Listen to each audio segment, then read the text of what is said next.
Happy lunch hour, gang. All right. Price manipulation. Never heard this, right? No prices are manipulated. We're a free market system, right? Right. Tell me that about the gold and silver market.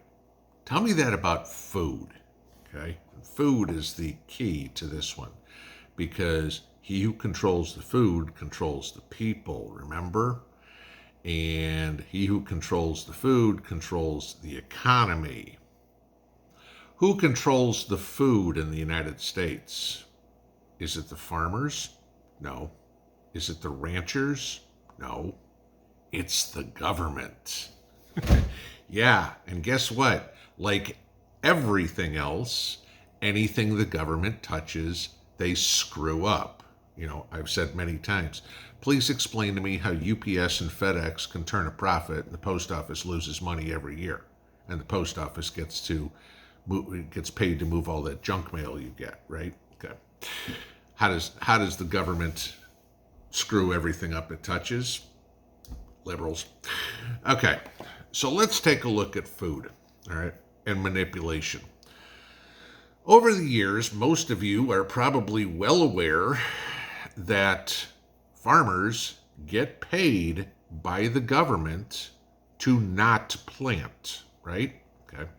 Oh, we can't plant so much soybeans. Oh, we can't plant so much wheat. Oh, we can't plant so much corn. We'll pay you to keep the ground fallow because we need to keep the prices high.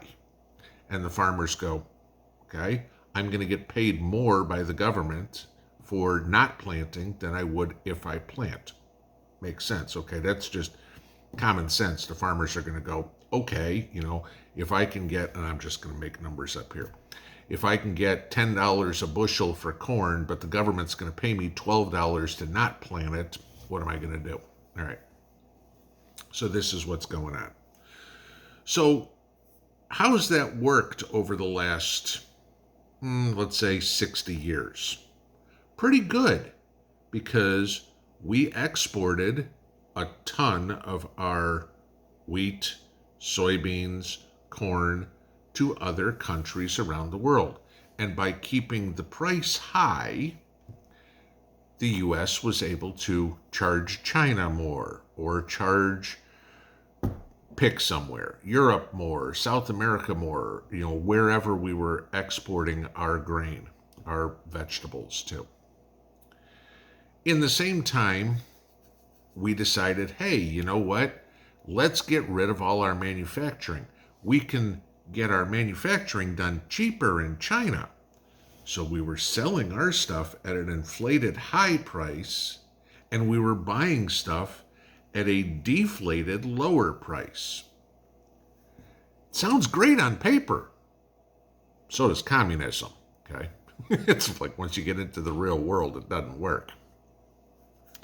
Well, the rest of the world, of course, didn't like this idea. They didn't like the fact that they were paying inflated prices for grain. And they didn't like the fact that they were receiving lower prices for their labor. So they decided to do something about it. Shocker, huh? Okay. I want to give you this. This came out this week. In 2023, the United States is no longer the largest corn exporter in the world. Brazil now is. Now, since the Kennedy administration, there has only been, and you figured, okay, this goes back to the early 60s. All right, so longer than I've been around. Since the Kennedy administration, there has only been 1 year when the U.S. was not the world's largest corn exporter, and that was 2013. And that was the year of a massive drought that killed everything. 2014, we came right back. Boom, boom, boom, boom, boom. Here we go. We're the biggest corn exporter. Okay? Until now. 2022, Brazil passed us. 2023, Brazil has now cemented their place as the number one corn exporter in the world. By a lot. Brazil now accounts for 32% of the corn exports around the world. The The United States, 23%. Okay, a 9% difference. That's a lot of freaking corn. Why? Because we don't grow it.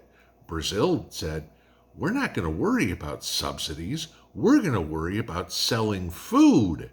And the price came down, and the Chinese, who were the primary importers of grain, said, we'll buy it from China, or we'll buy it from Brazil because they have it and it's cheaper. Capitalism at work, right? Okay. You make a better product, you sell it for less, and you put the guy who's trying to sell it for more out of business.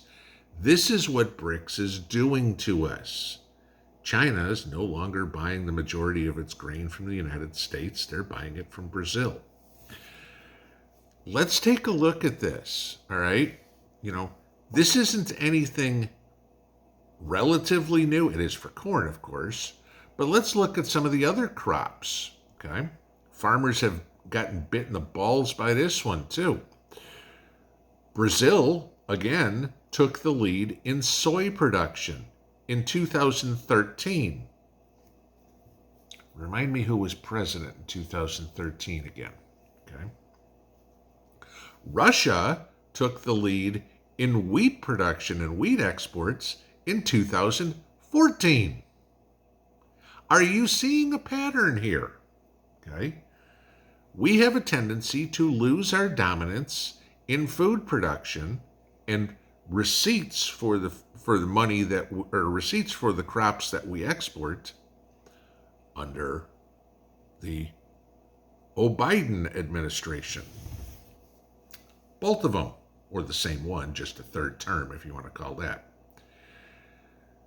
But in the same time, we're still buying all this cheap Chinese-made crap, and we have no manufacturing in the United States. How are they destroying us? It's pretty simple. He who controls the food controls the people. Okay? China's got all the food they need. They're getting the money. We don't have the money. We're subsidizing farmers to not grow. Now, there's another caveat in here, and that comes into fertilizer.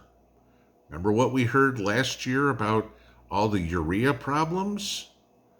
Where does urea come from primarily in the world? That would be Russia. Oh, okay. So let me see if I got this right. We can't get the fertilizer to grow the crops that we don't want to grow anyway, so therefore we can't sell them to China. So, okay, you know what? We screwed ourselves 7 ways from Sunday. Is there still food in the United States? Yeah. What are we going to do? How do we compete with Brazil? Oh, we have to bring our prices down, which is completely contrary to the ideals set forth by the Biden administration. Okay?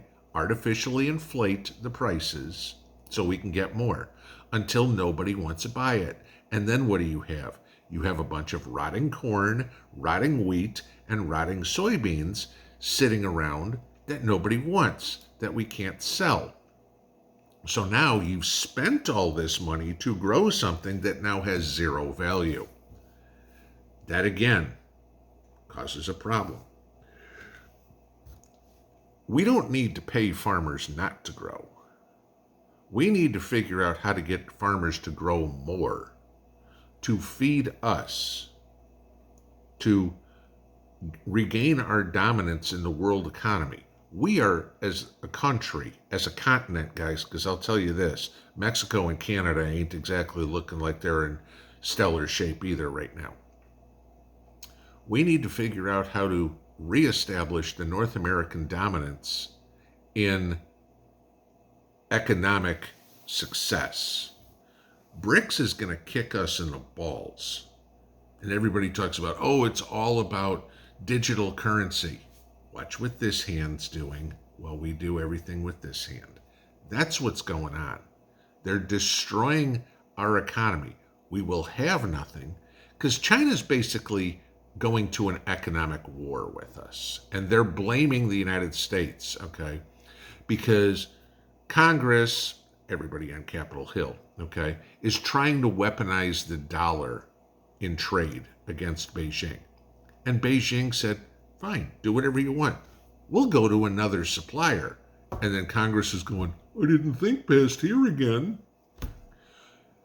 They're so stuck in the fact that we're the only game in town. We're not. You know, go ask McDonald's where they get their beef from. It's not U.S. beef, guys. I hate to tell you this. Okay? McDonald's beef comes from South America, a majority of it. This is the problem. We've subsidized stuff for so long to not do things, to artificially inflate prices rather than let the free market dictate it, that now it's coming back to bite us in the butt. Well, what does that mean? Where do you artificially create prices?